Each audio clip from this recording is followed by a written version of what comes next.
Voice of Kenya, Nairobi. Time now is 12 minutes past 6. You are hereby informed that everybody is requested to stay at home.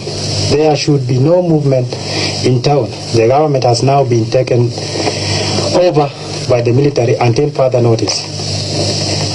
There should be no movement of persons or vehicles from one place to another.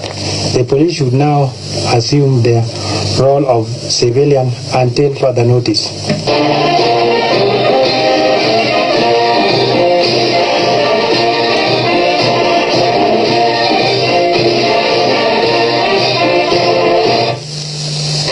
This is the Voice of Kenya, Nairobi. The time now is 14 minutes past 6. You are hereby informed that a curfew has everybody should be declared.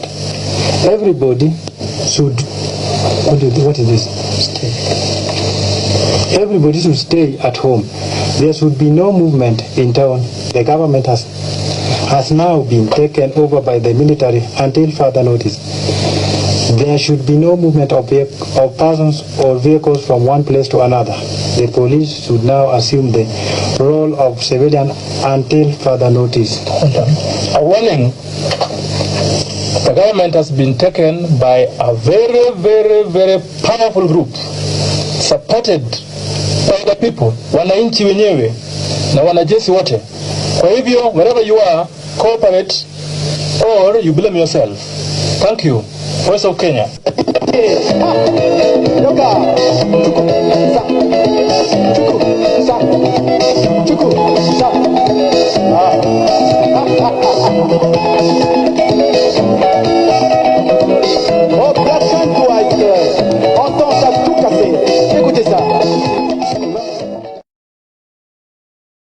My dear countrymen, here is an announcement. It is with the greatest pleasure that I announce to you today the overthrow of the corrupt regime of Daniel Toroitich arap Moi by the patriotic forces of our country. As I speak to you now, our country is fully and firmly under the control of our armed forces. Every care has been taken to make the revolution as bloodless as possible. Fellow Kenyans, over the past few years, this country has been shedding from an open to a closed, dictatorial and inhuman society.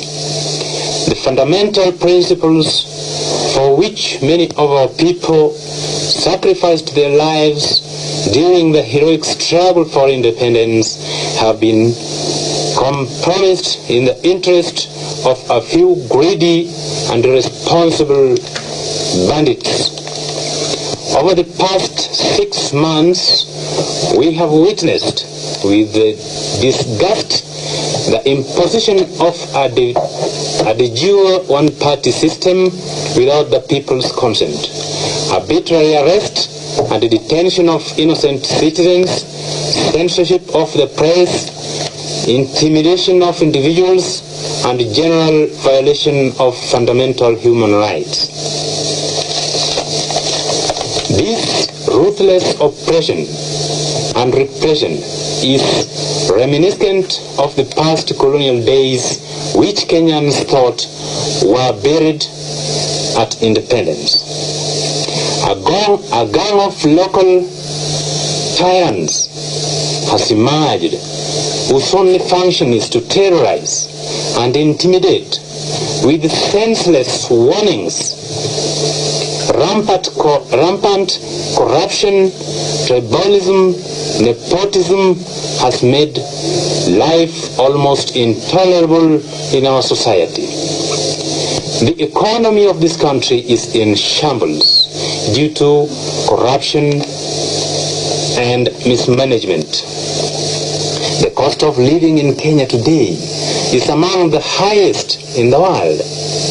Wananchi can no longer afford to meet the basic requirements of life due to exorbitant prices of the basic necessities such as food, housing rent, transport. Above that, Kenyans are among the highest taxed people in the world today. Wananchi, under these circumstances, our armed forces have headed the people's call to liberate our country once again from the forces of oppression and exploitation in order to restore liberty, dignity, and social justice to the people. In doing this, we have proved to the rest of the world that no individual or group of people can permanently subjugate or take away the freedom which our fathers and grandfathers so gallantly fought to bring to this country. Like the British imperialists, the same fate will befall whoever attempts to tamper with our freedom. Countrymen, it is not the intention of the military to stay in power indefinitely. As soon as the situation allows, elections will be held and Wananchi will be given an opportunity to choose their leaders. Our immaculate task is to stamp out corruption and set out a concise program of development for Kenya. We will continue with the original policies which this country set at independence and which have been eroded over the years, thus giving rise to the current sad state of affairs. A number of administrative and security measures will be announced in due course. This revolution is entirely an internal affair, and our friends have nothing to fear. We will strengthen relations with our neighboring countries and we will continue to champion the policy of non-alignment and non-interference in the internal affairs of other countries. As for now, the Constitution has been suspended and the National Liberation Council has been set up to preside over the affairs of the government and state.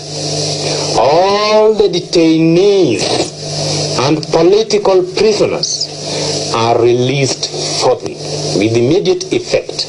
Long live Kenya. Long live the People's Redemption Council. Thank you very much. This is a statement on behalf of all the students of Kenya.